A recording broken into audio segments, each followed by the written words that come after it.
Hi there, Alison here with another Cab Franc du jour. Today we're in the Alto Maipo of Chile and we're looking at the Garage Wine Co. 2017 Pirque Vineyard Cabernet Franc. Garage Wine Co. quite literally was established in the garage of husband and wife team Derek Mossmann, Knapp and Pilar Miranda in 2003. They set out to work with and vinify small parcels from micro terroirs across central Chile. And at the time, this was a bit of a revolutionary concept, and to a certain extent it still is.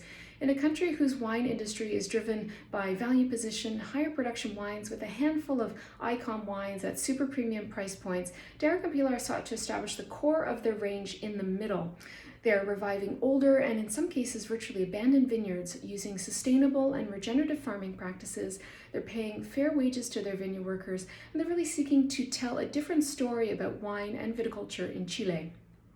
They're typically sourcing from 1 to 2 hectare parcels of vines from different vineyards in Maipo, Maule and Itata, and they are working with a number of different grape varieties as well, including Old Vine Pays and Carignan, as well as the country's most famous French variety, Cabernet Sauvignon. But in the last decade, Cabernet Franc has become a little bit of a calling card for the winery, and this wine is one of 2 single vineyard, single varietal Cabernet Francs that Garage makes.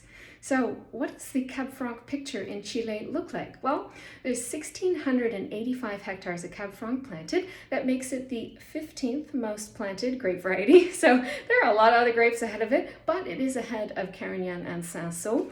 And relative to Cabernet Sauvignon, it is tiny, tiny, tiny. So there's over 40,000 hectares of Cabernet Sauvignon planted in Chile. But as a point of fact, in 1997, there was only 64 hectares of Cabernet Franc in the ground in Chile. And now we're at 1,685 hectares. That's over 2,500% increase in Cab Franc plantings in Chile just in 2 decades. Now, again, that's a small base to draw from, but as a Cab Franc nerd, that is very encouraging news. So today's wine is taking us to Maipo, and this is one of 5 regions in Chile's Central Valley, which is really the heartland of Chile's wine production. 76% of the vineyards in the country are here. About 80% of the production comes from the Central Valley as well. And Maipo is actually the smallest of these 5 regions. And essentially, the viticultural area is defined by the Maipo River Valley, and it stretches from the Andes Mountains in the east all the way out to the Pacific Ocean in the west. And Maipo actually can be divided into 3 subzones. We have Alto Maipo, Central Maipo, and the Western Maipo. So today's wine is coming from the Alto Maipo, which is the furthest east.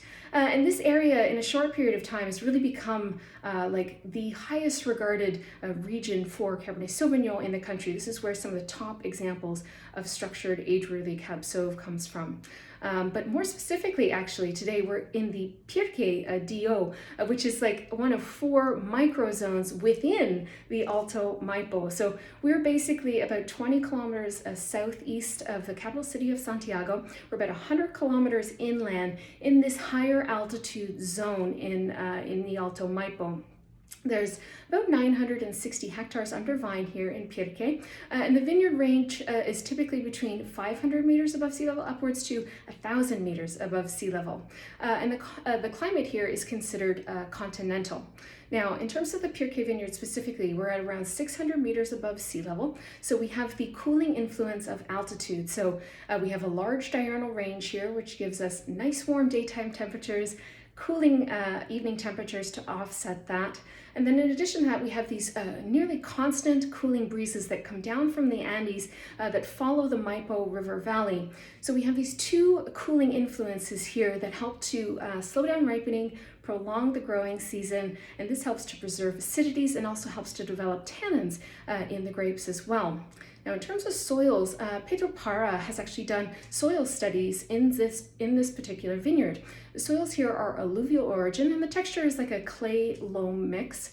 And there was once an ancient river that flowed through the vineyard area. It was a tributary of the Rio Clario, and this tributary left in its path all these pebbles or gravels, these river stones, and they start around 50 to 90 centimeters below the surface. And Pedro had articulated that these river stones are a really critical piece of this vineyard's terroir. Now, this wine is coming specifically from a 1 hectare parcel of vines that are around 35 or so years of age, and they are own-rooted vines. So in Chile, because of how isolated the country is, we have the Andes to the east, and we have the Pacific Ocean to the west. The country is very isolated, and as a result, phylloxera doesn't exist here. So the vast majority of vines, almost all of the vines in Chile, are on their own rootstocks. Now, from a winemaking perspective, this was all hand-picked fruit. It was destemmed, and Derek mentioned that they actually add back in about 5 to 10% of stems into the fermenter. And he said that this adds a bit of tension, but it doesn't give the confected fruit characters that sometimes semi-carbonic or carbonic maceration can give when using a whole cluster. Now, the fermentation took place with indigenous yeast, and they use a smaller open-top fermenters. And then it spent about 10 days on skins. They did some punch downs during the active fermentation time. And then in terms of élevage, it basically rested over 2 winters in barrels. Specifically, they say usually at least third use, sometimes even older barrels than that. So let's get into the wine. So the nose has a really wonderful profile. It's a mix of blue and red fruits, and the blue fruits for me are a bit of like a blueberry compote note. There's a bit of dry blueberry here too. There's a touch of raspberry and cherry as well. And then the pyrazines come through as this very wonderful plethora of herbs. It has a bit of fresh herbs, bit of dried herbs, but it's like a mix of rosemary. There's some oregano. There's a touch of like a cooling mint note as well. And there is even a little bit of like a fresh tobacco note as well on the nose. But the nose overall, there's a nice density to it, but it's not too bold. It's definitely not too ripe or overripe by any means. And I would say that this wine leans a bit more savory in terms of those herbal undertones, and then it's underpinned by that nice blue and red fruit combo.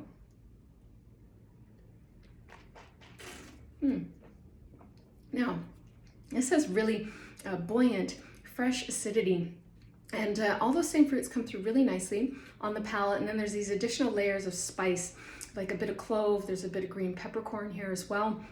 And then you're getting some additional notes of like a pencil shaving thing, graphite, a touch of a cocoa as well.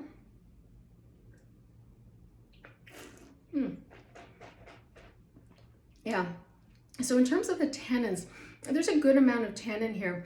The tannins are firm. They're riper, they're rounder for sure. You do sense that this is coming from a warmer climate, but there is a good amount of grip here. There is a bit of chew, and texturally there's somewhere, they're velvet-ish. There's somewhere between velvet and corduroy in terms of the texture of the tannins. Yeah, actually there's a little bit of a floral note on the palate as well. It almost reminds me a little bit of dried lavender, like those sachets that you would find in markets in Provence. In general, the wine sits broadly on the palate. There is a nice roundness to the wine. It is a fuller bodied style of Cabernet Franc for sure, but it's by no means, over the top or too big or overdone in any stretch of the imagination. There's good, that acidity and tannin here provides good structure. There's a good muscle tone here, but it's not super bulky. Like there's still some restraint, there's still finesse and elegance here. And the thing that I think is interesting about this wine is there is an air of seriousness and sophistication to the wine, but it's also not like too stodgy or like it doesn't want to be taken too seriously. There's like a playful edge to this wine, and maybe playful isn't quite the right word, but it's definitely not stuffy or uptight, but there is an edge of seriousness. It's not like you're in a suit with or a tux with a cummerbund or something like that and cufflinks and the whole shebang, but you're in a nice tailored jacket, maybe with your jeans, a collar open, little pocket square to be extra stylish. But that's kind of what this wine is doing, and it's a wonderful introduction to the wines from Garage Wine Co. And I look forward to tasting more Cab Franc from them in the future. And if you've had this wine before or any other Cabernet Franc from Chile, please let me know what you thought of it in the comments below. And of course, as always, I will be back again soon with another wine. Cheers.